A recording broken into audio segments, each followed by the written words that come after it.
Applications को start कर देते हैं। npm स्टार्ट मैंने किया, इस वाले को बंद कर दो,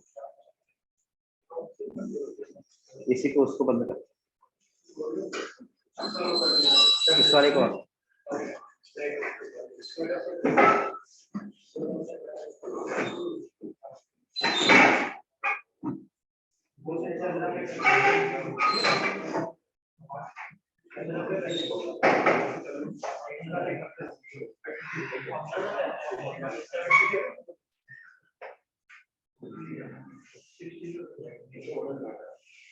वही साइड में विंडो के पास।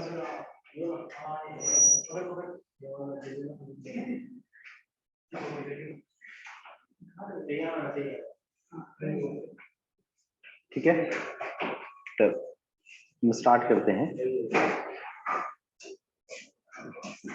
ये टॉपिक हम लोग चूज कर रहे हैं, वो टॉपिक है एपीआई फेचिंग, और to fetch the data from the API, ठीक है, in React JS.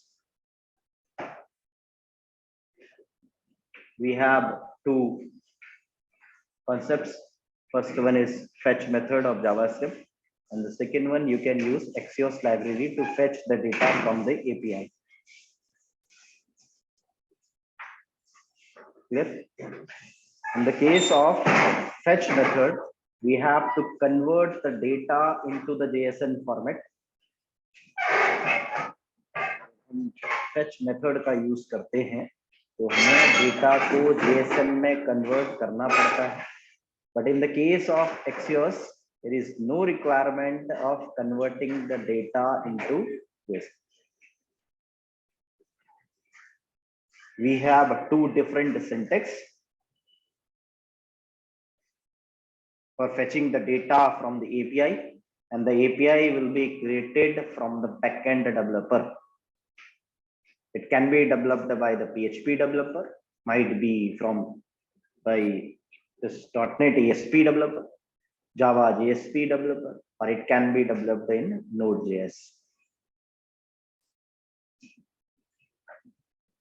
We have to fetch that particular data and we have to show that data into our page.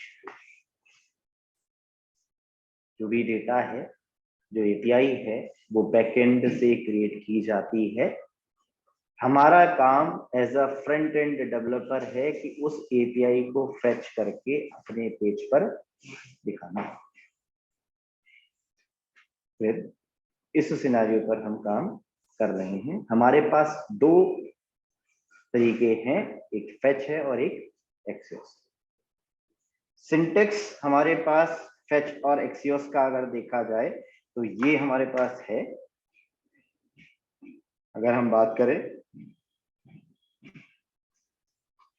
Fetch and Axios difference, किसी भी website पर जाकर अगर मैं difference को देखता हूं तो मुझे सिंटेक्स दिखाई देता है किसका, ये फेच का दिखाई देता है और नीचे मुझे एक्सियोस का दिखाई देता है।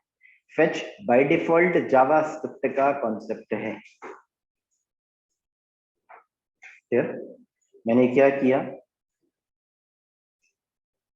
किसी भी एक एपीआई को, क्योंकि ये बैकएंड का डेवलपर बनाएगा, इस टाइम पर मैं क्या कर रहा हूं, कोई भी एक एपीआई, एक फेक एपीआई है मेरे पास जेएसएन प्लेसहोल्डर, इस एपीआई को फेच करके मैं आपको दिखा रहा हूं। मैं आपको एक एपीआई का लिंक प्रोवाइड करूंगा, साथ में एक बेसिक सा कैसा आउटपुट दिखना चाहिए वो वीडियो प्रोवाइड करूंगा। तो स्टूडेंट ने किया होगा, ठीक है, आपका टास्क क्या होगा, उस एपीआई को फेच करके अपने पेज पर दिखाना। एक तो मैं बता रहा हूँ, मैं टेबल फॉर्मेट में दिखाऊंगा, आपको जिस फॉर्मेट में मैं दूं उस फॉर्मेट में दिखाना। ठीक है, तो कैसे करना है, आप यहाँ पर आए, हम कोई भी एक काम करते हैं। अब जैसे मैंने को डेटा फेच करना है, तो मैं एक सिंपल सा काम कर देता हूँ, यहाँ पर एक पेज क्रिएट कर देता हूँ। वैसे इस पेज का नाम क्या लिख दिया मैंने, fetch डॉट जेएस। और इस fetch डॉट जेएस को मैं app डॉट जेएस पर एज अ राउट क्रिएट कर देता हूँ यहाँ पर। ठीक है, कि एक अलग से पेज रहेगा जिसमें मैंने अलग से चीजों को पढ़ रखा हो। क्या कर देते हैं, यहाँ पर कहीं एक पाथ क्रिएट कर देते हैं, एक और नया पाथ क्रिएट करा।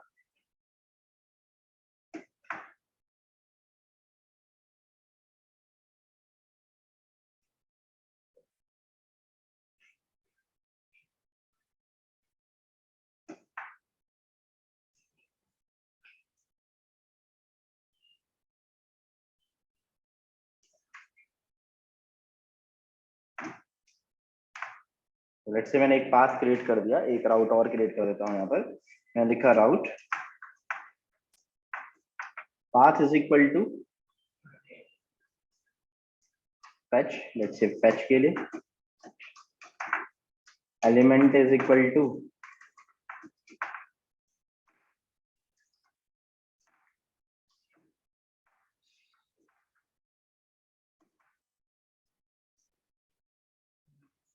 ठीक है। अगर मैंने fetch बना रखा है तो fetch, नहीं आता है तो फिर fetch को इंक्लूड उससे करना पड़ेगा।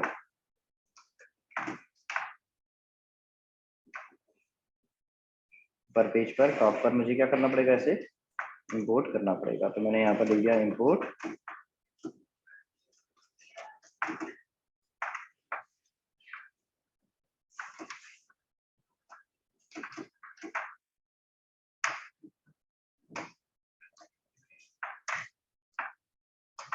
और एक काम कर देते हैं, मेन्यू डॉट जेएस हमने बना रखा है, इस पर एक लिंक और क्रिएट कर देते हैं। किसके लिए, फैच के लिए, किया एक अलग से ही फैच का कोड हमारे पास बना रहे हैं।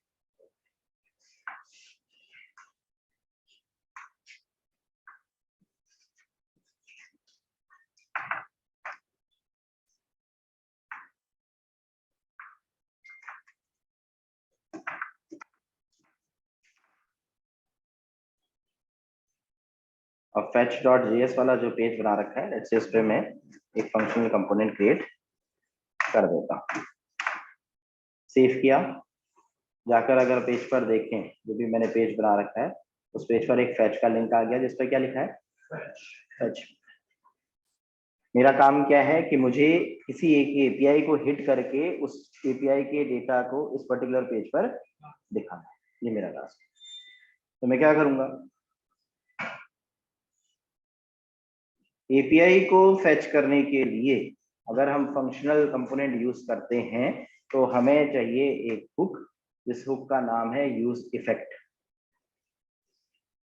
ठीक है, डेटा को स्टोर करने के लिए हम यूज कर रहे हैं स्टेट। तो हमने सिंपल सा काम किया यूज स्टेट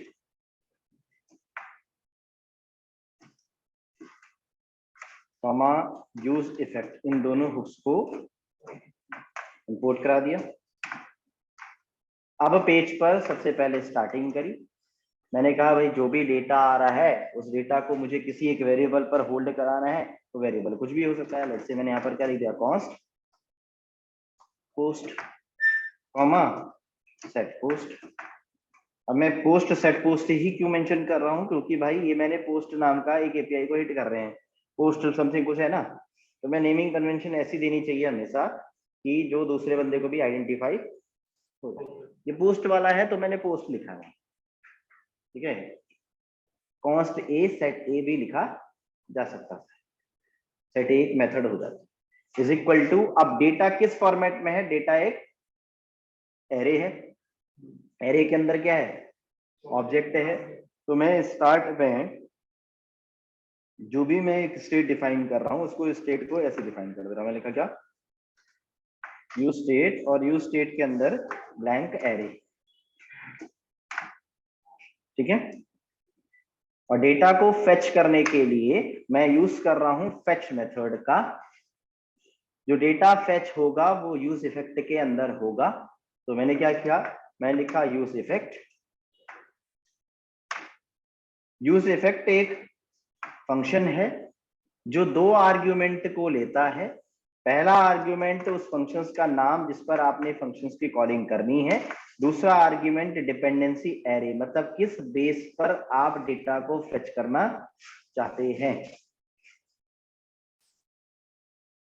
यूज इफेक्ट एक फंक्शन है जो दो आर्ग्यूमेंट को लेता है। पहला आर्ग्यूमेंट फंक्शन का नाम जिस पर आप डेटा को फेच करना चाहते हैं। दूसरा आर्ग्यूमेंट डिपेंडेंसी एरे, किस बेस पर आप डेटा को फेच करना चाहते हैं।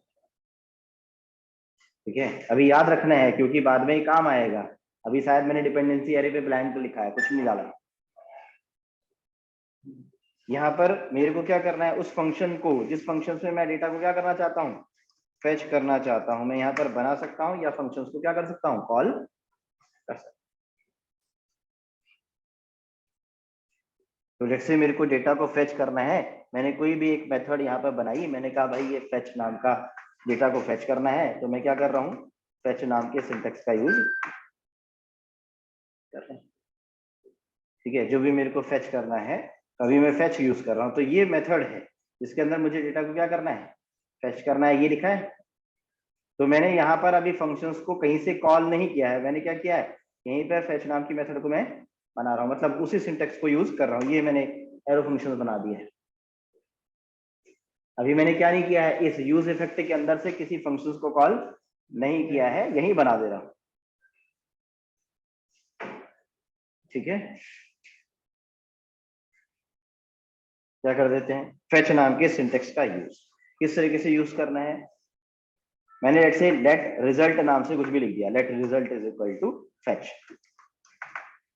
फेच मेथड के अंदर हमें क्या करना पड़ता है, यूआरएल पास करना पड़ता है, बता रहे हैं नहीं, path to the resource to be fetched dot then response code for handling the response dot catch error code for handling the error. ये प्रोमिसेस है।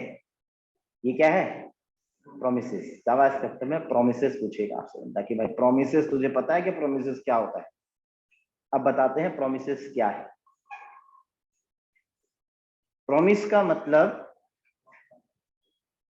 मैंने जोमेटो पे ऑर्डर किया, ऑर्डर या तो एक्सेप्ट होगा या क्या होगा, रिजेक्ट होगा। अगर एक्सेप्ट होगा तो डॉट देन के अंदर कोडिंग की जाएगी, अगर रिजेक्ट होगा तो डॉट कैच के अंदर कोडिंग, जो भी एरर आया है वो कैच के। तो जो ये फेच मेथड है, ये एक प्रॉमिस को रिटर्न करती है, ऐसा बोलते हैं। ठीक है, कोई भी मेथड आएगी तो क्या बोला जाएगा, बोलेंगे भाई ये एक मेथड है, ये किसको रिटर्न करती है, प्रॉमिस को रिटर्न करती है। अगर ये प्रॉमिस को रिटर्न करती है तो इसे हैंडल करना पड़ेगा। डॉट देन के अंदर अगर हैंडल होता है तो डॉट देन के अंदर कोड, नहीं होता है तो डॉट कैच। अगर आप जावा वाले हैं तो मैं आपको आगे एसिंक वाला बताऊंगा, अभी नहीं बता रहा हूं, अभी पहले यही बता रहा हूं। ठीक है, असिंक का वेट का सिंटेक्स चेंज कर देंगे, बस इसकी डॉट देन की जगह पर क्या लिखेंगे, असिंक का वेट लिख देंगे, और उस कोड को ट्राई और कैच के अंदर डाल देंगे। बस सिंटेक्चुअली चेंज हैं चीजें, ऐसा नहीं कि ये बहुत बड़ा कुछ चीजें हो गई। ठीक है, बट अभी हम किसका यूज कर रहे हैं, प्रॉमिस का यूज कर रहे हैं। मैंने कहा कि भाई जो भी एपीआई है उस एपीआई को मैंने फेच करना है, मींस जो भी डेटा है इसको मैंने कॉपी किया और कॉपी करके इसके अंदर डाल दिया, इस फेच के अंदर। तो मैंने यहाँ पे बैकटिक का यूज कर ले रहा हूं मैं, और इसके अंदर क्या कर दे रहा हूँ, इस पर्टिकुलर कोड को डाल देता हूँ कि जो भी डेटा है वो फेच होके किसके पास आ जाए, किसी रिजल्ट नाम के वेरिएबल के पास मैंने रखा है। मैं अलग से कर दे रहा हूँ ऐसा काम, सिंटेक्स को अलग अलग कर दे रहा हूँ। और मैंने कहा कि अगर रिजल्ट पर डेटा आता है तो रिजल्ट डॉट देन, और देन के अंदर वर्किंग जो भी मुझे करनी है वो, अगर नहीं आता है तो डॉट कैच। कैच के अंदर जो भी कुछ एरर वेरर आता है तो मैंने लेट से उस एरर को लॉग कर दिया, किसको, TRR। क्लियर हो रही बात है। अगर यहां पर हैंडल हुआ, आप ध्यान देना कि जो डेटा मेरे पास किससे आता है, इस फेच मेथड से आता है, उस डेटा को मुझे क्या करना पड़ता है, स्ट्रिंगिफाई करना पड़ता है, कन्वर्ट करना पड़ता है जेएसएन के फॉर्मेट में। तो मैं जब यहाँ पर वर्किंग करूंगा तो यहाँ पर इस डेटा को क्या करूंगा, स्ट्रिंगिफाई करूंगा, जो भी डेटा मैंने डॉट देन से एक्सेप्ट करा रखा है उस डेटा को। ठीक है, ये क्या होगा, स्ट्रिंगिफाई करना होगा। तब मैंने क्या किया, किसी भी एक वेरिएबल पर, लेट्स से इस वेरिएबल को मैंने क्या कराया, होल्ड कराया। ठीक है, कि डी पर जो भी रिस्पॉन्स आ रहा है वो किसके पास हो, डी के पास हो, कुछ भी नाम लिख सकते हैं। और डी को क्या करना है, स्ट्रिंगिफाई करना है, ऐसा कुछ करना पड़ेगा। ठीक है, तो उसका सिंटेक्स में लिख रहा हूँ कि भाई जो भी डेटा है रिजल्ट पे अगर रिस्पॉन्स आता है तो डॉट देन डी पे वाई, और डी को क्या करो, स्ट्रिंगिफाई करो, और स्ट्रिंगिफाई करके तब आगे बढ़ो, ऐसा कुछ करना है। तो उसके लिए कोड को कुछ ऐसे लिखेंगे, मतलब जो भी डेटा आ रहा है उसको क्या करते हुए चलो, स्ट्रिंगिफाई डॉट जेएसएन। ठीक है, और जेएसएन में कन्वर्ट करने के बाद इस डेटा को मुझे क्या करना है, दिखाना है। ठीक है, तो कैसे करते हैं, देखो, डॉट देन जो भी डेटा मेरे पास है रिजल्ट पे आया है तो रिस्पॉन्स डॉट देन। अब ये डेटा मैंने किसी एक वेरिएबल पर रखना है, किसी वेरिएबल पर रखा, लेट्स से डी पर रखा, जे पर रखा, जिस पर भी रखना है उस पर रखा, और उसको फिर स्ट्रिंगिफाई करना। अगर बात की जाएगी एक्सियोस की तो यहाँ पर हमें इस सिंटेक्स को पूरा पूरा स्ट्रिंगिफाई करने की जरूरत नहीं। ठीक है, उस समय हम सीधे रिस्पॉन्स डॉट देन पर जो भी डेटा आया है डी पर रख दे, और सीधे यहाँ पर क्या करा देते, लॉग करके डी को देख लेते कि भाई डी पर क्या आ रहा है, बस सीधे हो जाता ना। यहाँ पर जो भी डेटा आता है मुझे उसे स्ट्रिंगिफाई करना पड़ता है, तो मैं बस उस सिंटेक्स को लिख रहा हूँ। मैंने कहा डॉट देन जो भी मेरे पास रिजल्ट आता है उस रिजल्ट को, लेट्स से मैं किसी भी एक वेरिएबल पर, लेट्स से मैंने इसको वेरिएबल अलग अलग कर देता हूँ, मैंने यहाँ लिख दिया फेच रिजल्ट, ऐसा कुछ कर देता हूँ, अलग अलग नाम हो जाए। और लेट्स से इसका मैं लिख देता हूँ फेच रिजल्ट, और यहाँ पर लेट्स से रिजल्ट, जो भी मेरे पास रिजल्ट आएगा उस रिजल्ट को मुझे क्या करना है, डॉट जेएसएन में कन्वर्ट करना है। उसके बाद डॉट देन अगर वो मेरे पास फैच होके आता है तब। ठीक है, किस पर, किसी एक वेरिएबल पर, लेट्स से किस पर, डी पर। ठीक है, और जब डी पे जो भी कुछ आता है वो क्या हो जाए, मेरे पास लॉग हो जाए, लेट्स से किसको।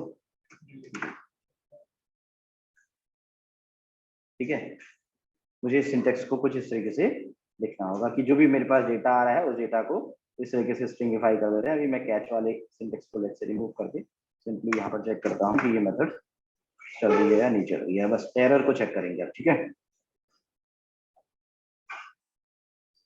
लाइन नंबर 6 पर, कहाँ पर, यहाँ पर जो भी मैंने डेटा को फेच किया है उस डेटा पर।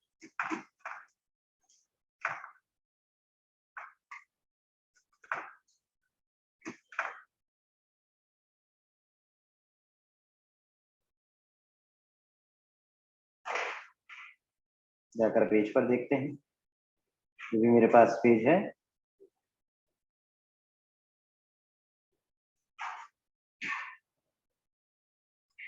राइट क्लिक किया मैंने इसे, क्या किया, इंस्पेक्ट पैनल, और कहाँ पर, कंसोल पर। यहाँ पर कंसोल पर आप देखिए आपको क्या मिल रहा है, सारा का सारा डेटा फैच होके मिलता है, जो भी डेटा मैंने फैच किया है। बस मैंने वो सिंटेक्स को थोड़ा इजी करने के लिए डॉट कैच वाली लाइन को हटा दिया है। ठीक है, और कहाँ पर सिंटेक्स ठीक किया है, यहाँ पर एक करली ब्रैकेट को हटाया है बस। ठीक है, एरर को देख के सिंटेक्स बस सही किया है। तो नीचे आप अगर एरर आता है तो डॉट कैच वाला उसको नीचे रख सकते हैं, यहाँ पर डॉट कैच बनाकर इसके नीचे लिख सकते हैं कि अगर एरर आता है तो किस पे जाए, डॉट कैच पे जाए। जो भी आप कोई भी वेरिएबल आप यहाँ देना चाहो आप दो, और लॉग आपने क्या करा दिया,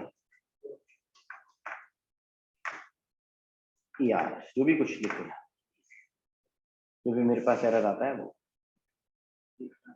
ठीक है,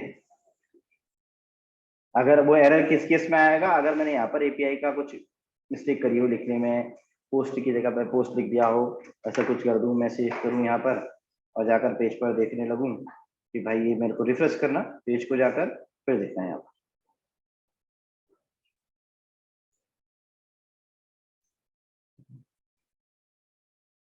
कौन सा एरर आता है? 404। स्टेटस कोड भी ध्यान रखने पड़ते हैं। 200 आता है स्टेटस कोड, ओके होता है।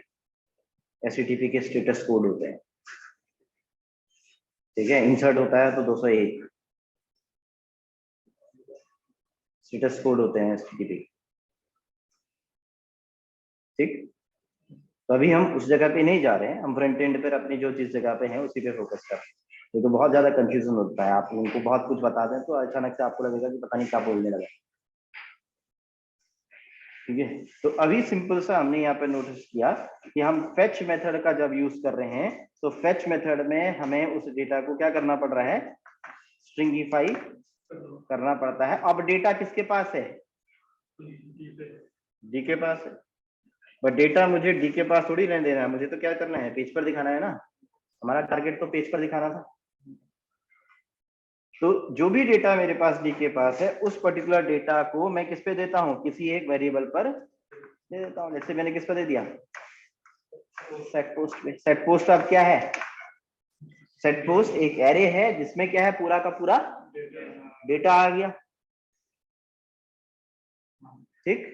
और अब इस डेटा को मुझे कहाँ दिखाना है? पेज पर। यहां पर दिखाना है ना, फेच की जगह पर,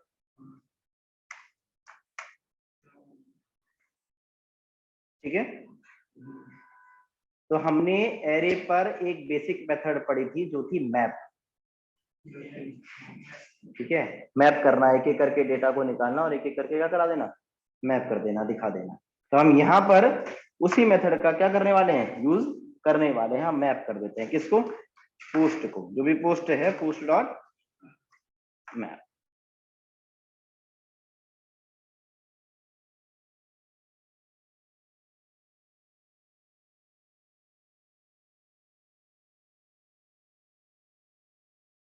किस वेरिएबल पर रख दिया? ई, किसी भी एक ई एलिमेंट पर से मैंने लिख दिया। ऐसे लिखते हैं, ई लिखते थे ना वहां पर भी, A B C D E ऐसा कुछ लिख दे रहे। तो यहाँ पर हम पेज पर आए, मैंने इस डेटा को यहाँ पर मैप करा। मैप करा कर लेट्स से मैं किसी भी एक वेरिएबल पर इसे क्या करना चाहता हूँ? दिखाना चाहता हूँ। मैंने यहाँ पर लिख दिया लेट्स से एल, इस एल के अंदर, ठीक है, कुछ भी अभी लिख रहा हूँ। और इस एल के अंदर आप यहाँ पर आप नोटिस कीजिएगा, जब आपके पास डेटा आ रहा है वो डेटा कैसा आ रहा है? एज एन एरे, ठीक है। नोटिस करना यहाँ पर एक डेटा एक एज एन एरे है, और उस डेटा को अगर मैं ओपन करता हूं तो मेरे को 0 इंडेक्स पर यूजर आईडी, आईडी, टाइटल ऐसा कुछ दिख रहा है, बॉडी, ये कीज है ना, कीज। इन कीज पर्टिकुलर कीज को अगर मुझे एक्सेस करना है, अगर मैं सिर्फ और सिर्फ क्या एक्सेस करना चाहता हूँ? ई डॉट आई डी, सिर्फ और सिर्फ क्या एक्सेस करनी है मुझे? अगर आईडी एक्सेस करनी है तो मैंने क्या लिखा? ई डॉट आई डी लिख दिया। आप देखना पेज पर, ये पर्टिकुलर पेज है मेरे पास, क्या एक्सेस हो क्या रहा है? सिर्फ आईडी, आईडी आ रही है पेज पर।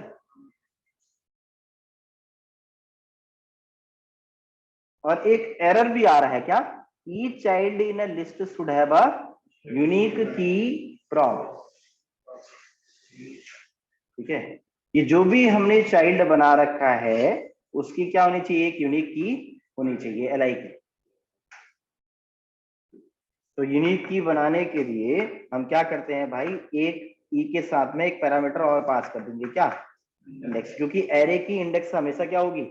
यूनिक होगी। हर एक की 0 1 2 3 4 ऐसा होगा। तो मैंने एक इंडेक्स पास कर दिया और यहां पर लिख दिया की is equal to e dot index. किसकी किसकी की डिफाइन कर दी मैंने? इस एल आई की। और जाकर अगर मैं पेज पर देखूं तो मेरी नोटिस करना है बातों पर, मैंने रिफ्रेश किया, मेरे पास पेज में एल आई क्रिएट हो रहे हैं, उस एल आई पर क्या आ जा रहे हैं? 1 2 3 4 करके जितने भी मेरे पास आईडी थी वो क्या हो गई है? फैच हो गई है। हो गई फैच। क्या यूज किया मैंने? मैपिंग। यहाँ पर बस रिफ्रेश कर लेना, एरर गायब होना चाहिए नीचे। अगर आईडी वाला दिखा रहा है तो फिर की इज इक्वल टू ई से नहीं दिखाता है तो ई की जगह पर यहाँ पर चेंजेस करना है। यहाँ पर आप लिखो सिंपल सा, अब ई पे नहीं है तो सिंपल सा इंडेक्स है ना, क्योंकि ई पर सेव किया मैंने, जाकर पेज पर फिर से देखा तो ये एरर गायब होना चाहिए। सिर्फ और सिर्फ पेज पर क्या फैच हो रहा है? आईडी, सिर्फ ई डॉट आईडी लिखा है तो आईडी ही फेच होगी ना। अगर मान लो मुझे इस आईडी को सिलेक्ट के अंदर ऑप्शंस के अंदर बनाना है, क्योंकि एक बच्चा मेरे से जब मैं एचटीएमएल पढ़ा रहा होता हूँ तो क्वेश्चन करता है कि सर सिलेक्ट के अंदर आप ऑप्शंस पढ़ा रहे हैं, ऑप्शंस के अंदर क्या अगर मान लो पूरी इंडिया की सारी सिटीज के नाम डालने हो तो क्या सर मैं स्टेटिकली सारी सिटीज के नाम ऑप्शन के अंदर डालूंगा?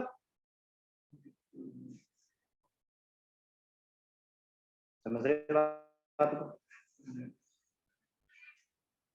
तो नहीं, डेटा कहाँ बना है? एपीआई पर पीछे है।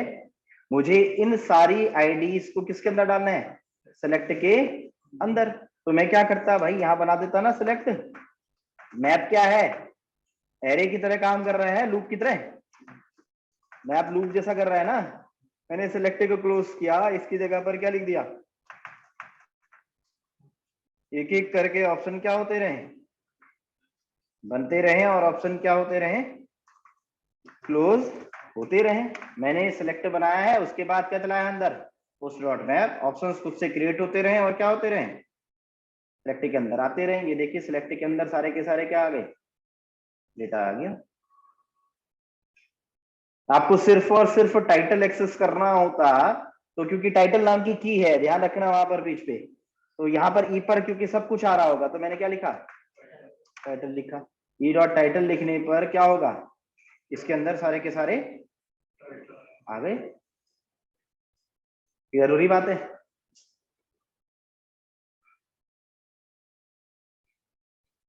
हमारे पास ये पर्टिकुलर डेटा फैच होके आया है। हम ध्यान रख रहे हैं, देखो मैं एक एक्सपीरियंस बंदा हूं, मैं हमेशा ध्यान रख रहा हूं किस पर? कि डेटा क्या फैच होके आ रहा है उस पर। और इस कोड को पढ़ाते हुए मेरे को मान के चलो, अगर मैं 6 महीने से यहाँ पे पढ़ा रहा हूँ वीडियो कैड में, तो 6 महीने तो अभी हो गए और उससे पहले के भी हो गए।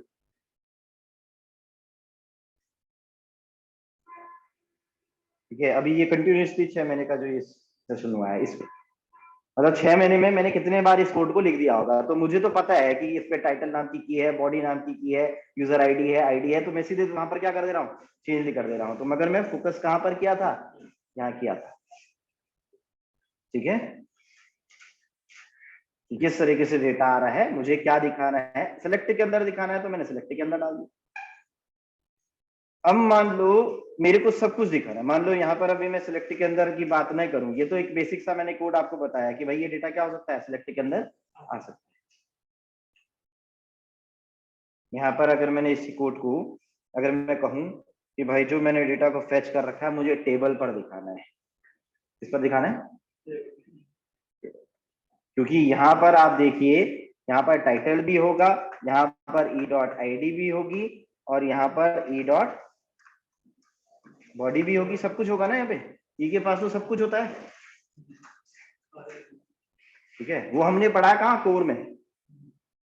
और जब जाकर अगर मैं पेज पर अगर मुझे सारे डेटा को टेबल फॉर्मेट में दिखाना होता, तो मैं यहाँ पर क्या करता भाई, इस सेलेक्ट की जगह पर टेबल बनाता, फिर लिखता भाई टेबल की हेडिंग, हेड, टेबल हेड।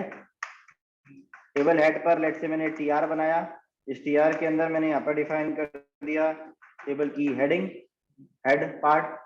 ठीक है, इस पर लेट से मैंने क्या लिख दी? User ID.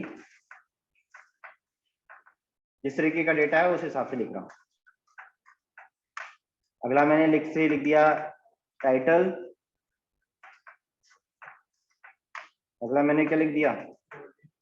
बॉडी। कुछ भी ऐसे मैंने डेटा को डिफाइन कर दिया। फिर मैंने क्या किया, इसके बाद मैप होने से पहले मैं चाहता हूं कि यार एक और क्या हो, बॉडी हो।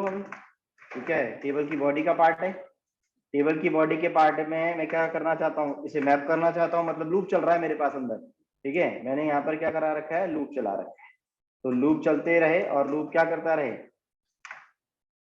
इस पर्टिकुलर चीज को, ये चीज अब मैप हो, तो मैप होते ही क्या बनते रहे? टेबल की रो बने। क्लियर है बात? और टेबल की रो क्या होती रहे? क्लोज होती रहे। अब मैं सेंस लगा रहा हूँ, ठीक है, मैं दिमाग पे ध्यान रख रहा हूँ कि क्या क्या बना रहा हूँ करके पेजेस को। लूप चल रहा है, मैंने ध्यान रखा कि टेबल की बॉडी बाहर, अच्छा ये लूप है, पहला एलिमेंट आएगा एक रो क्रिएट, पहला एलिमेंट आते एक रो क्रिएट, और सबसे पहले क्या होता रहे, एक टीडी क्रिएट होती रहे। यहाँ पर सेंस लगा रहा, मैंने कहा कि जब मेरे पास जैसे जैसे डेटा आ रहा है वैसे वैसे क्या करता रहे, टीडी को क्रिएट करते रहे, ऐसे सेंस बना रहा हूँ। यहाँ पर ये मैंने की इंडेक्स बना रखी है, इस इंडेक्स के अंदर यहाँ पर डिफाइन करते हैं, क्या लिखा, टेबल का डेटा, सबसे पहले क्या चाहिए मुझे, आईडी चाहिए, तो मैं आईडी वाली की को क्या कर ले रहा हूँ, एक्सेस कर ले रहा हूँ।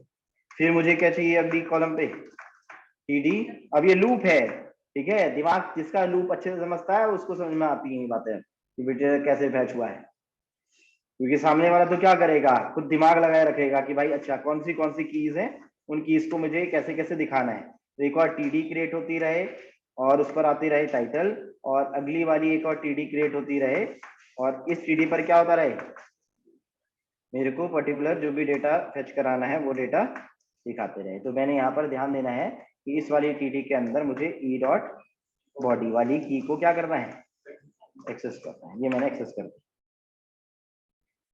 ठीक है, अब ध्यान रखूंगा कि जीएसएस कंटेक्स 33 नंबर की लाइन पर क्या आ रहा है, किस तरीके से आ रहा है। तो मैंने यहाँ पर इस पे फोकस करना है कि मैंने एक रो बना रखी है, इस रो पर क्या स्टार्ट किया है और क्या क्लोज करना है उस पर। ये टी बॉडी क्लोज है और टी बॉडी के बाद में एक और क्लोज हो रहा है, फेचिंग। अब देखना फिर से सिंटेक्स वाली एरर है, ठीक है। तो देखते हैं कहाँ पर टेबल बनी है, फिर क्या बना है, टेबल का हेड बना है, फिर टेबल का तीसरी और टेबल की रो और टेबल की बॉडी क्लोज।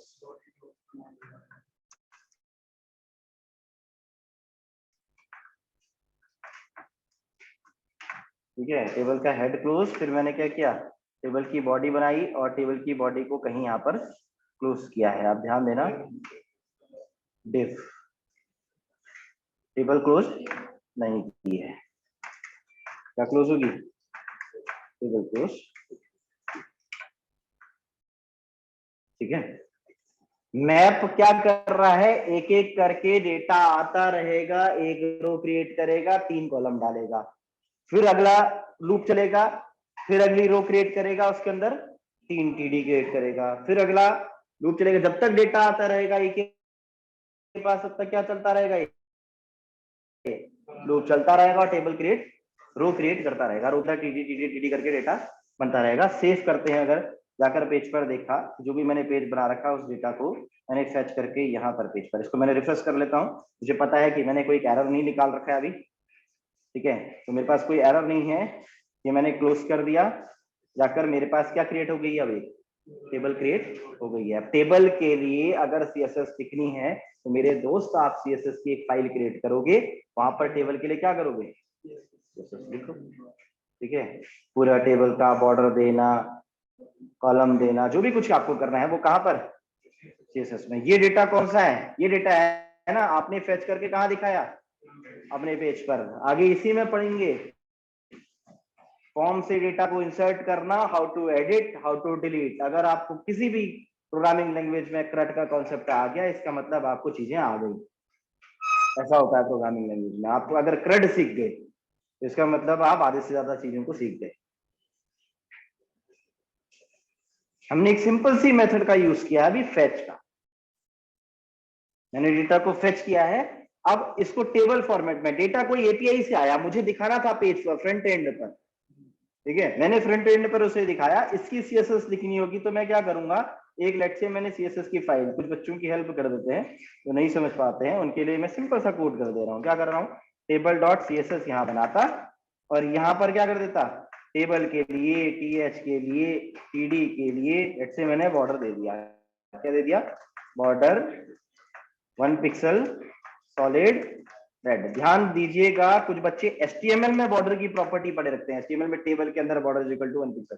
गलत है भाई, वैसे कौन यूज करता है यार, रियल टाइम के सिनेरियो में बात करते हो। एचटीएमएल क्या एक टैग बेस्ड लैंग्वेज है, वहां थोड़ी बॉर्डर बनाएंगे हम, वहां पे भी बॉर्डर एट्रीब्यूट लिखने की कोशिश करते हैं। आप इनलाइन लिख सकते हैं CSS, that is fine, but अगर आप यूज करते हो तो सीएसएस का काम है डिजाइन करना, आप अलग से करो उसे। आपने उसको यहाँ पर लिखा और fetch.js पर क्या करा दिया, ऊपर इंक्लूड करा दिया। इंक्लूड कराने के लिए आप सिंपल सा क्या करते हो, इंपोर्ट जो भी आपके पास फाइल है डॉट स्लैश स्टाइल स्लैश कौन सी table dot C S S, वो आपने यहाँ पर इंक्लूड करा दी। और table dot C S S पर जो भी कुछ आपने सी एस एस लिखी होगी वो आपके पेज पर क्या हो जानी चाहिए, इंक्लूड होनी चाहिए। ठीक है, जो भी कुछ किया होगा पीछे।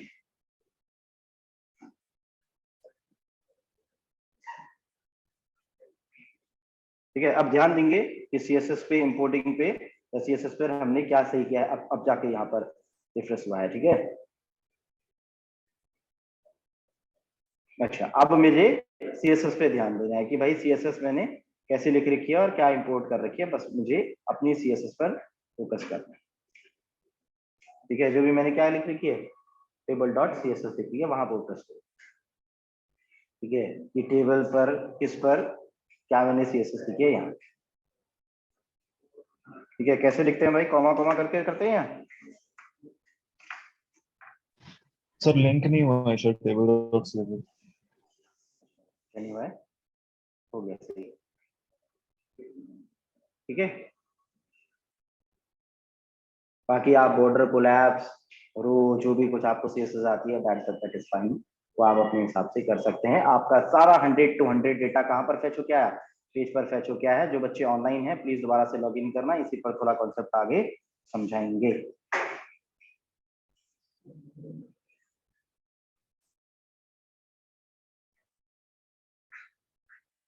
कोड आपके पास ग्रुप में भेजा जाएगा, कोड आपने देखना है एक एक करके सीक्वेंस को यूट्यूब की